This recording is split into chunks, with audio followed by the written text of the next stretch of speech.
유튜브로 읽는 박정희 전기 5권 문제는 경제야. 재개되는 한일회담.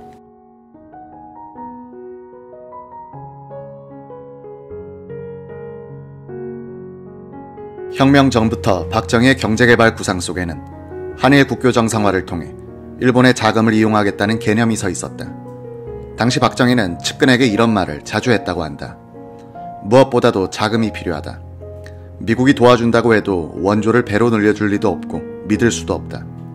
그러나 일본으로부터는 한국이 당당히 받아낼 돈이 있지 않은가.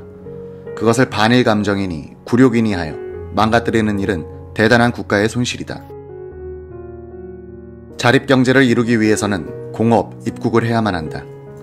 여기에는 미국의 원조가 필수적이다. 그러나 미국 놈들은 시의 원조뿐이다.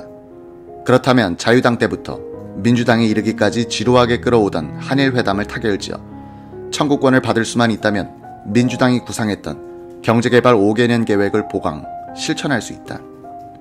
한일 국교 정상화는 제2차 세계대전 후 미국의 동아시아 정책의 한 핵심이기도 했다. 5.16 주체 세력들은 이승만 정부의 대일관에 대해 상당히 비판적이었다. 이승만은 좌익 소탕을 이유로 일제시대의 헌병과 경찰 출신들을 포함한 친일 행위를 했던 토착 지주 세력들을 대거 포용하면서 국내 여론으로부터 비판을 받기 시작하자 대일 외교 현안에 대해서만은 강경책을 고수했다. 이승만 대통령은 1952년 1월 18일을 기해 한반도 주변 수역의 해양 주권을 선포했다. 해안에서 평균 60해리에 달하는 이 평화선은 일종의 배타적 경제 수역으로서 일본 어민들의 어로가 금지되고 평화선을 침범한 일본 어선들은 납포되기 시작했다. 1951년부터 1953년 사이 3차에 걸쳐 열린 한일회담은 대일 청구권 문제와 어업 문제가 주제가 됐다. 그러나 양측의 견해 차이만을 확인하는 결과만 가져왔다. 특히 제3차 한일회담이 계속되던 1953년 10월 15일 일본 측 수석대표 구로다가 일본의 36년간 한국 통치는 한국인에게 유익했다는 발언을 함으로써 회담은 결렬됐다. 1958년 4월 15일에 재개된 제4차 한일회담에서 비로소 견해 차이를 좁히는 데까지 왔으나 한국 내 정치 혼란이 가중되자 일본은 관망하는 태도를 취했다. 4.19 이후 민주당 정권이 들어서자 제5차 한일회담이 열렸지만 회의는 개최도 안 된 채 5.16을 맞았다. 민주당 정권이 들어서자 주일 한국무역대표부에 근무하던 유태하 대사는 이승만 대통령의 비자금 500만 달러를 숨겨둔 장본인으로 지목됐다. 민주당 정부는 유태하의 여권을 취소시켰고 대사직에서도 해임시킨 채 소환 명령을 발부했다.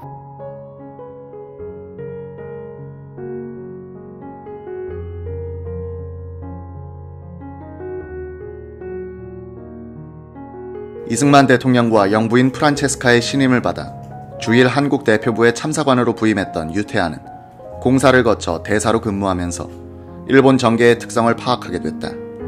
최고 통수권자의 결심에 따라 정책이 결정되는 한국의 대통령 중심제와는 달리 일본의 정계는 내각 중심제로 정부의 정책 결정 과정은 막후 실력자들의 태도에 의해 좌우되는 특성이 있었다.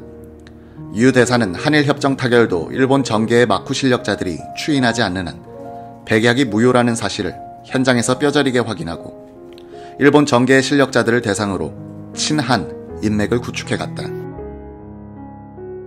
그는 한일 간 각종 교역의 교섭 창구인 주일 대표부를 이용해 돈을 만든 뒤 일본 막후 실력자들과의 교분을 쌓아가던 중 4.19를 맞았고 자신은 외환 도피 혐의까지 뒤집어쓰게 됐다. 민주당 정부로부터 강제 소환당할 위기에 처하자 그는 자신이 구축해둔 일본 인맥을 활용해 일본 경찰의 호의를 받으며 은둔하고 있던 중 5.16을 맞았다. 1961년 6월 초 일본에서 불법 입국한 전세호는 경찰에 연행되자마자 박정희 의장은 문경교사 시절 내 담임 선생님이라며 면담을 요구했다. 중앙정보부가 막 창설되면서 처음 접수한 이 사건을 담당했던 648기 출신 최영택 해외 담당 국장은 김종필 부장에게 넝쿨째 굴러들어온 호박이라고 표현했다고 한다. 전세호는 박정희 의장의 혁명 정신에 적극 찬동하면서 유태하 대사를 급히 귀국시켜 그가 구축한 일본 정계의 로비망을 활용해야 한일회담이 성공할 것이고 이를 통해 경제 부흥을 이룰 수 있을 것이라는 점을 강조했다. 최영택은 일본에 가서 전세호에 협조하에 유태하 대사를 귀국시키는 데 성공했다. 최영택은 유태하 대사를 서울 정동 호텔에 구금시켰다. 이병희 서울 지부장이 수사를 담당했다. 이병희는 유 대사에게 두 가지 사실을 집중 신문했다. 첫째는 이 박사의 비자금 500만 달러의 행방이었다. 유 대사는 날 믿어주시오. 비자금은 모략입니다. 한일 교역을 통해 자금을 만든 것은 사실이지만 이것은 친한 인맥을 만들기 위해 투자한 것입니다. 날 데려왔던 최영택 국장을 만나게 해주시면 모든 것을 다 털어놓겠습니다. 라고 하소연했다고 한다. 중정 측은 비자금을 찾을 수만 있다면 각종 공작 자금으로 유용하게 쓸 수 있을 것이라는 기대에 부풀어 있었다고 한다. 조사 결과 이 박사의 비자금설은 사실 무근임이 밝혀졌다. 두 번째로 추궁한 것은 유 대사의 일본 내 인맥이었다. 유태하 대사는 최영택 국장에게 조국의 발전을 위해서라면 얼마든지 협조하겠다며 자신이 구축해온 일본 정계 내 막후 실력자들의 인맥을 전부 설명해갔다. 그는 최 국장께서 일본에 가시게 되면 잘 됐습니다. 여지껏 투자한 것을 잘 활용해 주십시오. 라고 했다. 최영택은 유태하 대사로부터 받은 진술을 종합해 김종필 부장에게 보고했고 이는 박정희 의장에게도 전달됐다. 최고회의는 막후에 선을 대지 않고서는 한일협정 타결이 불가능하다는 판단을 내렸다. 최고회의는 최영택에게 이 임무를 맡겼다. 최영택은 1961년 8월 1일자로 외무부 주일 참사관으로 발령받고 일본으로 들어갔다.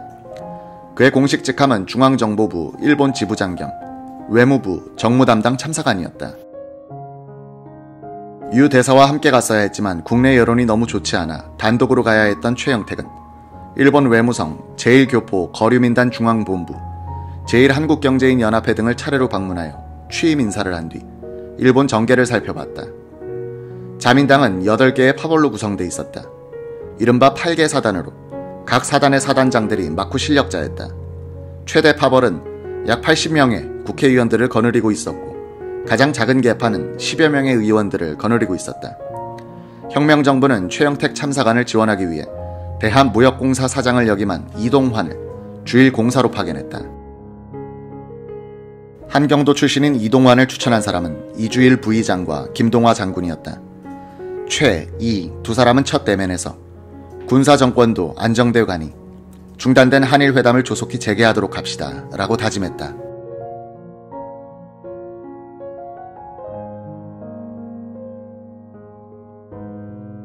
일본 외무성의 이세키 아시아국 국장은 한일회담의 재개를 찬성하면서 주일 한국무역대표부 소속의 최영택 참사관을 적극적으로 도와줬다. 이세키 국장의 인상적인 설명을 최영택은 이렇게 기억한다. 일본은 한국과 달리 내각제이기 때문에 모든 장관이 국회의원들로 구성됩니다. 장관을 보좌하는 차관은 2명으로 국회의원인 정무차관과 직업공무원인 사무차관으로 이루어지죠. 사무차관은 장관에게 실무적인 지원을 합니다. 정치인들은 선거 때마다 바뀔 수 있지만 직업공무원인 사무차관들은 그 자리를 계속 유지하기 때문에 정책에 큰 흔들림이 없습니다. 이 때문에 일본의 행정부는 과장 중심으로 구성되어 있다고 해도 과언이 아닙니다. 현직 과장들이 비토를 하면 일본 정치인들은 함부로 압력을 가하지 못합니다. 사무관 출신들이 전문가이기 때문에 일본 정치인들은 한국과 달리 이들의 의견을 존중합니다. 한일 회담을 재개하기 위해 사람들을 만나더라도 이런 점을 염두에 두셔야 합니다. 그는 또 일본 막후의 실력자들이 정책 결정 과정에서 어떻게 영향력을 행사하는지도 상세하게 말해줬다. 외교적으로 교환된 친서나 각서가 실현되려면 막후 실력자들의 찬성이 필수적입니다. 막후 실력자들이 자신의 휘하에 있는 의원들에게는 물론이고 총리 대신에게도 건의와 압력을 가하게 됩니다. 독선적일 수 없는 총리는 모두가 그런 의견이면 따를 수밖에 없지 않는가 라는 식으로 매듭짓습니다. 중정국장 출신으로서 육사 동기 김종필 부장의 뒷받침을 받고 있던 최영택은 어느 정도 자신감이 붙자 일본 정계 거물들과 접촉하기 시작했다. 유태하의 진술만 믿고 찾아간 최영택은 과연 유태하 대사의 로비망 구축이 성공적이었음을 확인했다. 유 대사의 이름을 대고 연락을 하면 일본 정계의 거물들이 거절하는 법이 없이 최 참사관을 만나줬다. 맨 처음 접촉한 기시 노부스케는 전 일본 총리이면서 보수파의 거두로 막후에서 영향력을 행사하고 있었다. 제2차 세계대전 당시 강요로 일했던 기시는 패전 후 전범 재판을 받았다. 그는 일본의 괴뢰국인 만주국 경영의 중심 역할을 한 관계로 만주 인맥의 상징이기도 했다. 박정희 역시 비슷한 시기에 만주를 체험하여 박, 기시 두 사람은 정서적으로 통하게 된다. 1960년 기시는 미일 안보조약 개정안을 비준한 뒤 여론에 밀려 사표를 내면서 총리직을 이케다에게 물려주었다.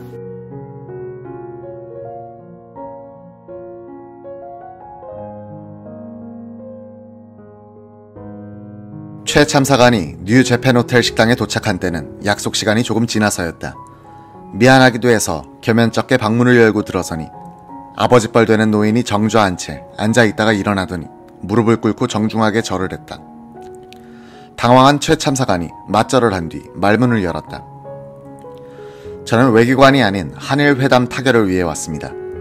우리는 한일회담을 재개하고 싶습니다. 박정희 의장의 의중도 너무 철저합니다. 영향력 있는 기시 선생께서 도와주십시오. 나는 원래 한일회담을 성사시키려고 노력해온 사람입니다. 경제 발전을 위해 한일회담을 타결하겠다는 박 의장의 의지에 나로서는 감동할 수밖에 없습니다. 내가 이케다 총리를 만나 그 뜻을 전해주겠습니다. 최 참사관이 다음으로 만난 거물은 기시의 동생 사또 에이사쿠 통산상이었다. 그 역시 좋은 반응을 보였다. 최 참사관은 중앙정보부로 1일 보고를 하면서 상황의 진행을 알리고 있었다. 10월 초 양국은 한일회담을 재개하기로 결정하고 10월 20일로 날짜를 정했다. 최고회의는 대표단장으로 이동환 주일공사를 임명할 것인지 허정 전 한일회담 대표를 다시 기용할 것인지를 두고 최영택 참사관에게 의견을 묻기도 했다. 최영택은 스기 미츠스케 상공회의소 회두가 대표단장으로 나설 것 같으며 어느 파벌에도 치우치지 않는 경제통임이라는 답신을 보냈다. 10월 12일 최고회의는 무난하고 경제에 밝은 사람을 몰색하던 중 일제시대 미국에서 경제학을 공부한 뒤 군정 때 재무장관 특보를 거쳐 극동무역 사장과 한국은행 총재를 역임한 배이환을 수석대표로 임명했다. 배이환은 5.16 직후 미국 국회의원들과 해외 언론기관들의 혁명 지지를 요청하는 사신을 보낸 사람이다. 배이환은 회고록 보릿고개는 넘었지만 에서 자신이 회담 대표로 임명된 데는 이런 사정이 감안되었을 것이라고 추정하고 있다. 배이환 수석대표는 세뮤엘 버거 주한미국 대사를 찾아가 미국의 태도부터 확인했다. 버거 대사는 우리 미국은 이번 한일회담을 적극 후원할 생각입니다 라고 말했다. 한국이 경제 부흥을 위하여 경제개발 5개년 계획을 세우고 있는데 이를 성공시키려면 당연히 외국의 선진 기술이나 기계를 들여와야 할 것이고 돈도 많이 필요할 것입니다. 일본을 보십시오. 패전국이긴 하지만 세계적으로 잘 알려진 나라니까 금방 다른 나라들과 통상을 맺고 발전해 나가고 있습니다. 오랫동안 세계에 알려지지 않은 한국의 발전을 위해서라도 국교 정상화는 시급합니다. 박정희 의장에게 인사를 하러 간 날 배이환은 이런 기록을 남기고 있다. 며칠 뒤 나는 우리 측 대표로 뽑힌 사람들과 함께 박 의장 앞에 나가 인사를 드렸다. 박 의장의 눈매와 굳게 담은 입술에서 강인한 의지를 읽을 수 있었으나 그의 얼굴에는 감출 수 없는 피로의 기색이 보였다. 그만큼 정신적으로나 신체적으로 혁명 과업에 전력을 쏟고 있었던 모양이다. 박 의장 앞에서 선서를 하는 동안 우리는 한일회담의 성패가 국가의 장래를 위해 얼마나 중요한 일인가를 새삼 절감할 수 있었다. 제6차 한일회담 대표로 선발된 사람들은 모두 22명이었다. 수석대표 배이환, 차석대표 이동환, 고문 이한기를 포함 각부 국장들로 구성됐다. 출발하기 전 이들은 주요 의제가 될 청구권 문제와 어업 문제에 관한 입장을 정리했다. 10월 18일 오후 3시 한일회담 대표들이 일본으로 출국하여 도쿄 히비야 파크 호텔에 들었다. 다음날 배이환 수석대표는 일본 측 수석대표 스기를 만나 인사를 나눈 뒤 외무성에서 고사과 외상을 만났다. 배 수석은 양측 정치 지도자들이 한일회담이 연내에 타결되기를 희망하고 있음을 확인했다. 실무자 입장에서는 2달 남짓한 시간으로는 역부족임을 느끼고 있었다. 10월 20일 한일 양국의 첫 대표회담이 열리기 직전에 배이환 수석대표는 이케다 총리를 예방했다.